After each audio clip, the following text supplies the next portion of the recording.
이제는 제가 꼭 드리고 싶은 말씀은 이제는 좀 속도를 내야 된다. 속도를 우리가 반드시 내야지만 태백시가 이제는 살아갈 수 있다는 그런 그 생각이 들었습니다. 특히 태백시뿐만 아니고 우리 시민들이 많이 지금 걱정하고 있고 강원랜드 2단계 사업인 하이원 엔터테인먼트 사업이 2007년 계획이 수립된 이후에 아직까지 첫 삭을 뜨지 못하고 있다는 것은 상당히 이게 좋지 않은 그런 사례이기 때문에 이제는 어떻게든 간에 우리가 이 사업이 좀 착공을 해서 속도를 좀 내야 되겠다는 말씀을 드리겠습니다. 교통학적으로 좀 멀다 하더라도 올림픽과 잘 연결해서 태백이 하나의 연계된 도시, 배후 도시로 간다고 한다면 그래도 가능성이 좀 있을 것이다. 그리고 좀 전에 시장님하고 잠깐 말씀 나눴습니다만은 어떻게든지 서울에서 여기 올 수 있는 교통의 거리를 단축시킨다고 한다면 태백의 가치는 더 커질 것이다 이렇게 봅니다. 그래서 오늘은 희망과 비전 그리고 말씀하신 대로 우리가 좀 더 속도 조절을 내고 좀 더 집중하고 좀 더 우리가 함께 힘을 합쳐 나간다고 한다면 두 가지의 이런 행복 지수를 우리가 다 이렇게 잡을 수 있다 이렇게 봅니다. 오늘 여러 가지 꼭지들이 쭉 나열되어 있는데 참 이게 한두 해 이어져 온 그런 꼭지들이 아니거든요. 그래서 참 이렇게 해결하기 어려운 난제들이 계속 이렇게 쌓여가고 있고 앞으로의 전망도 사실은 그렇게 밝지 않다는 생각을 합니다. 또 이들이 이런 분위기로 계속 흘러가다 보면 우리 시에서 할 수 있는 일도 사실은 한계에 부닥치지 않을까 그런 생각을 합니다. 오늘 이 선출직 간담회를 계기로 해서 이제는 정말 뭐 쉽지 않은 사안들이긴 하지만 시장님 말씀하신 것처럼 빨리빨리도 좋고 또 하나씩 좀 마무리가 되어가는 이런 계기가 오늘 이 자리였으면 하는. 저번에 저희 회의에서 각 시구에서 서명을 좀 하자 해가지고 제천 같은 경우에는 전 주민의 한 60%인 한 7만 명 정도가 서명을 지금 받았습니다. 그래서 저희도 이제 한 1만 몇천 명 받아가지고 채웠고 지금 4개 몇 개 시군이 지금 다 안 받아가지고 지금 조만간 5월 9일쯤에 이제 완료될 것 같은데 이게 이제 저희들이 이제 이게 그 서명부가 완료되면은 국토부나 아니면 국회 필요한 청와대까지 이렇게 좀 전달할 예정인데 국회의원님께서 좀 신경 좀 쓰시면 좋겠다. 기재부하고 국토부하고 이렇게 저희들 이제 시장군수하고 또 부시장님 조정님 오셨습니다만은 해야 되는데 예타가 그때 7월달에 들어간다고 그랬죠. 우리 그때 들어가고 이것은 보니까 남부로 해가지고 6개 축, 그 다음에 서동을 동서로 해가지고 이제 9개 축 아닙니까? 근데 누가 봐도 그때 설명을 제가 했습니다만은 사실 이쪽 우리 축만 이게 쭉 비어 있어요. 그래서 이거는 지속적으로 했으면 좋겠다는 생각이고 또 우리 시장님 그 협의장이니까 이것도 우리 국회에서 7개 시장 본부장님하고 협의를 해서 또 김현식 시장님하고 협의를 해서 할 수 있도록 지속적으로 밀어가겠습니다. 지역을 비롯한 그 폐강 지역 4개 시군에 폐강 지역 개발 계획이라는 그런 그 특별 회계가 있어서 일부 좀 숨통은 좀 튀기는 합니다만은 마냥 가지고 있으면 어떡하냐. 지금 폐강 지역에서는 경제 회생을 위해서 예산 부족으로 아우성들인데 기금만 보유하면 어떡하느냐. 어떻게 하든지 사용하고 지금 현 이 위기를 풀어가게 해달라고 나름대로 많은 건의도 하고 제도 개선도 시키고 있습니다. 또 우리 태백시 현실도 잘 알고 있기 때문에 또 오늘 이 계획서의 점에서 봤을 때 꼭 우리 태백시가 부채 상환이라든지 기타 개발 회계를 하기 위해서는 비축단 기금이라든지 관광지역 개발 기금을 얼마큼 확보하느냐에 따라서 조금씩 좀 나아질까 이런 생각이 듭니다. 저 또한 우리 홍성욱 위원님하고 힘 합쳐서 더 노력하겠다는 말씀드리고 우리 지금 강원도가 70억을 요구할 수 있는 그 근본 원인이 그 도 공통분 아닙니까?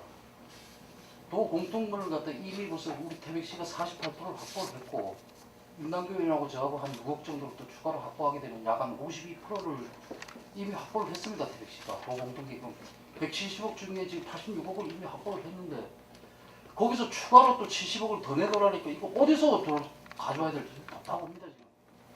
그 사회단체에서 그 자꾸 저 돈을 갚는다는데 돈을 줄 수 있냐 이렇게 자꾸 질의를 하다 보니까 도에서는 이미 그 우리 부채를 갚는 그 돈을 사용할 수 없다고 이미 공문이 시달이 돼 있지 않습니까? 이런 마당에서 태백시 부채를 갚기 위해서 70억을 달라는 얘기를 해봐야 안 먹힌다는 거예요. 이게 뭔가 다른 논리를 만들어줘야 되는 거예요. 시가 지금 가장 고민하고 연구해야 될 부분이 여기에 있습니다. 말씀하신 것처럼 개발사업 명분으로 70억에 상당한 그 사업비를 도에 제출해서 그 명분으로 우리가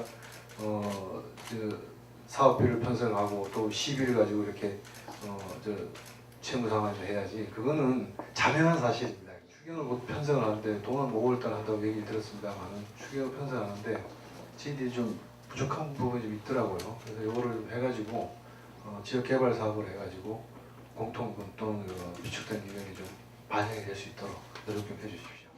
한 10개월 정도 지났는데 이 10개월 동안 공익채권이 100억 이상 늘어난 걸로 알고 있습니다.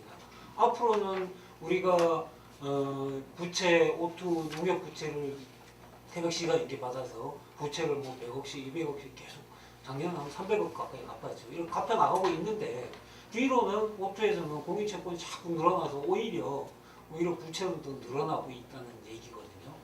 그래서 이게 이제 2차 입찰이 어떻게 될지 모르겠지만 이제는 좀 결단을 내리고 정리를 해야 될 시점이 아닌가. 이 두 번째 입찰 뭐 이번 달 보면 대충의 경과들이 좀 나올 텐데 좀 시급한 것 같고요. 앞으로 뭐 우리 그 엄청난 그 애써갖고 확보한 그런 예산들을 이렇게 쉽게 다 정말 뒤로 미치는 이런 장세에서는 좀 안 되는. 관련해가지고 그러니까 이제 형사건에 대해서는 이제 무혐의가 처리가 됐습니다. 그래서 지금 이제 강원랜드에서는 이제 민사가 지금 이제 진행이 되는데 5월 30일 날 이제 그 선고를 한다 그러더라고요.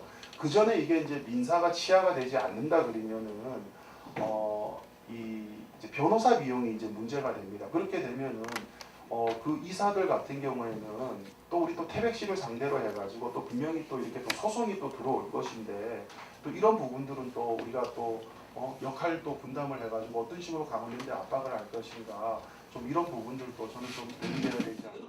99% 무죄의 가능성이 크다는 쪽으로 저희들이 이제 해석을 했고 또 자료를 제가 다 그동안 몇 년 전서부터 오토에 대해서 생긴 개발 과정에서부터 또 과정까지 다 자료를 검찰에 냈습니다. 그래서 제가 그 이사들을 한 7, 8분 만났는데 이거 형사적으로 99% 이거 무죄가 될 것이다. 그래서 민사에 대해서 대응을 좀 안 했으면 좋겠다라고 사실 제가 부탁의 말씀을 드렸어요. 보니까 나중에 알아보니까 민사의 한 그 성공 보수까지 한 4억 정도 되더라고요. 깜짝 놀랐어요. 그래서 제가 그 주도했던 분하고 조금 이제 말씀을 언쟁이 좀 높았습니다만 좀 상의했었으면 그 제가 형사도 변호사 할 필요 없다고 그랬어요. 근데 시에서 성금도 거주고 시민들이 해주니까 이것도 이제 하나의 마음의 어떤 그런 표현이라고 생각하기 때문에 저 주장은 안 했습니다만 그래 형사적으로 사실 샀어요. 근데 민사로 같이 샀던 것 같아요. 선고가 지금 5월 30일이라고 하니까 이 부분에 한번 제가 짚어보고 말씀을 드리겠습니다. 그 카프리카를 하겠다 이러는데 우리 시에서는 그 접촉을 하고 있으면서 우리 지역의 이 기후에 맞지 않는데 그런 게 있으면은 시하고 사전에 협의가 좀 해서 우리 지역에 맞는 실정에 맞는 그런 기업을 어떻게 유치할 수 있도록 좀 시에서 신경을 좀 써줘야 될 것 같아요. 석궁훈련 부지는 여기 오늘 자리에 나왔던 대로 식물 농장을 할 생각입니다. 그리고 5월 21일 날 이제 광해관공단 세미나를 하기 때문에 이 부분에 제가 알고 있어서 2주 10일 전에 제가 광해관공단 김익환 사장을 만나서 이 부분을 좀 신중했으면 좋겠다. 그래서 태백시하고 의논했으면 좋겠다. 그리고 태백시하고 의논해서 요양원으로 가든지 그다음 식물농장으로 가든지 그다음에 제가 제안하는 뭐 항로화라든가 이런 쪽으로 방향을 잡든지 하는 것은 시하고 의논을 할 수 있도록 제가 다시 한번 사장한테 말씀드리겠다는 말씀. 장성공업소가 이게 잘못되면 태백시 자체에 큰 타격이 옵니다. 그래서 지금 시에서 보면은 물론 그 함대 재개발도 중요하지만 지금 석공에서 그 굴침도 안 하고 전혀 시추도 안 하고 있는 그런 실정입니다. 그런 것도 시에서 좀 파악을 하셔가지고 시에서 다른 기업이 들어오고 여기 와가지고 뭘 도와주고 들어오는데 지원해주고 이게 문제가 아니고 지금 우리 태백시에 들어와 있는 기업들 어떻게 그 사람들이 지금 운영하고 그 사람이 어떻게 어려운가 그 회사를 오래 가는데 또 판로가 뭔가 이런 걸 시에서 좀 찾아가지고 그 판로도 좀 개척해주고 석공 굴진 지금 안 하고 있습니다. 사실 굉장히 양이 줄어요. 굴진하고 이거 하는 데 있어서 지금 32도까지인데 이건 저 에어쿨링이 못 들어가지 않습니까? 에어쿨링 못 들어가다 보니까 이게 이 생산성이 떨어져요. 그래서 지금의 이 석탄 정책은 굉장히 제로입니다. 이 정부가 누구든지 저는 엄청난 처벌을 받아야 되는데 그래서 이제 제가 여기 그 과거에 여기 그 석탄공사에 있었던 분들 몇 명하고 전화를 했더니까 폐구 그러니까 한태는 할 수가 없습니다. 그런데 같은 강업소 내에 폐구를 다시 할 수 있는 것은 유권 해석을 받아 보니까 할 수가 있어요. 그래서 정확하게 제가 유권 해석을 받아서 석탄공사 권혁수 사장한테도 말씀을 드렸고 그리고 산자부에도 얘기를 했는데 그렇다고 한다면 지질적으로 이게 지질 조사가 지금 많이 유실됐답니다. 오래전에 했기 때문에 그래서 우선 정상적으로 기술자들이 이 폐구를 생산했었을 때 석탄량을 낼 수 있다고 판단이 있으면 석탄공사에서 저거 예산만 좀 만들어주면 지질 조사를 해보겠답니다. 그렇게 되면 석탄량을 좀 우리가 생산할 수 있는 거예요. 안전체험학교에 있어서 지금 그 체험학교 종합 지금 계획하고 계시잖아요. 이것도 그 안에다 지금 하는 거죠. 그 다음에 이제 소방교통 4D 체험 이것도 거기다 137억 하는 거죠. 그래서 이걸 저는 우리 시에서 굉장히 디테일하게 했으면 좋겠어요. 그래서 제가 이제 작년에 이거 요구를 해서 7개 매뉴얼이 만들어졌습니다. 그래서 안전 그 매뉴얼이 만들어져서 중요한 것은 바로 안전체험학교 태백이 이제 1호가 될 것이고 실질적으로 이제 상당 부분 이제 관심이 되고 있는데 이것을 교과목으로 채택을 하려고 합니다. 그래서 교과목으로 만약에 채택됐다고 한다면은 태백시의 이 안전체험학교는 굉장히 전국적으로 주목을 받을 것이고 또 학생들이 많이 올 것이라는 예측인데 그래서 이 종합체육장하고 4D 체험관을 잘 연결을 시키고 또 프로그램도 잘 연결시켜서 아마 우리가 7개의 이 매뉴얼을 가지고 철저하게 뭐 선택을 하시든지 우리가 그 안고 가시든지 이 결정을 좀 해주셔서 프로그램을 만든다고 한다면 아까 말씀드렸듯이 교과목으로만 된다고 한다면 가족끼리도 올 것이다. 이것을 했다 그러면 이것도 한번 토론을 해서 어떻게 이상적으로 유아에서부터 일반까지 태백에 와서 안전교육을 마스터하겠느냐 하는 부분에 대해서 한번 연구를 해봤으면 좋겠고요. 그동안 그 ECT 강원랜드 2단계 사업이 2007년에 입안이 돼가지고 지금 8년 넘게 이렇게 좀 진행을 못하고 있는 것은 이 사업에 어떤 사업성이 있냐 없냐에 상당히 그 논란이 많았습니다. 그래서 지금 많은 사람들이 공유하고 있는 생각들이 게임 산업은 좀 힘들지 않느냐 하는 생각들을 많이 하고 있고 또 사실상 그 강원랜드도 그런 생각을 갖고 있기 때문에 지금 이 사업을 어쨌든 변경을 좀 해야 되는 거는 맞다고 생각합니다. 그래서 그동안 이 사업을 좀 위에서 소위 말해서 행정이라든가 선출직 의원님들 또 몇 사람에 의해서 지도자들 중심으로 이 사업을 추진했다면 이제는 시민들이 자발적으로 어떤 시민들의 합의를 토대로 이 사업을 추진해야 되겠다 하는 그런 생각이 들어가지고 최근 한두 달 동안 저희 그 시민단체 대표를 또 우리 유태우 의장과 같이 고민을 했습니다. 고민을 한 결과 이제는 그 시민 의견을 좀 집약시켜서 강원랜드의 이 시민 의견, 태백시의 의견이 아니고 태백 시민들의 의견을 좀 전달해가지고 이걸 좀 해달라. 그래서 강원랜드 부사장도 만나서 이 얘기를 했고 또 강원랜드 사장님을 만나서 이 얘기를 했습니다. 사업, 하이오네트 사업비 중에 현재 남아있는 금액이 한 2,800억 정도 되죠. 책정된 사업비 중에. 근데 이 제재조 사업의 용역 결과를 보면 이 용역 결과로 나온 게 한 1,300억 정도 소요되는 걸로 나와 있습니다.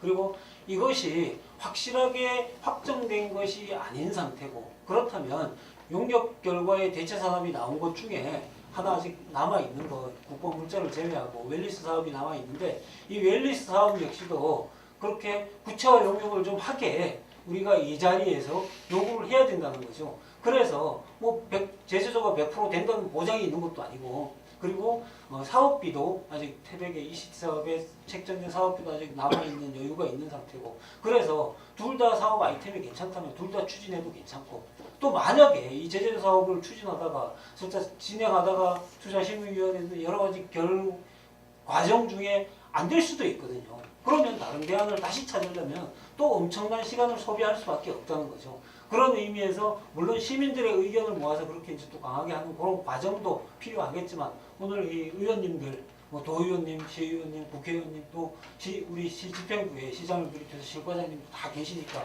여기서 뜻을 모아서 공식적으로 강원랜드에 이 웰리스 사업도 구체화 용역을 해라 하는 요구를 하자는.